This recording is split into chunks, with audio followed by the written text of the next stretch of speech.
Salam, hər vaxtınız xeyir. Maraqlı bir məsələ diqqətimi çəkdi.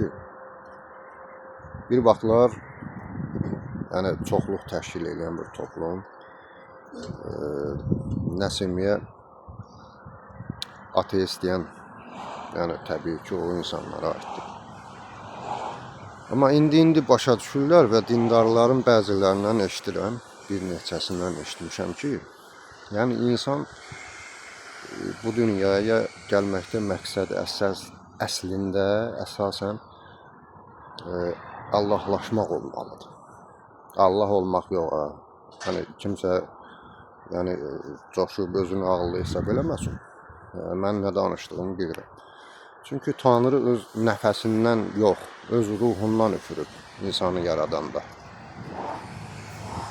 Yəni sənin əməlindən, düşüncəndən və niyyətindən söhbət gedir.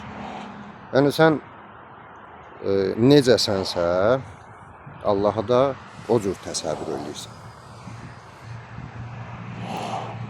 Bu qədər.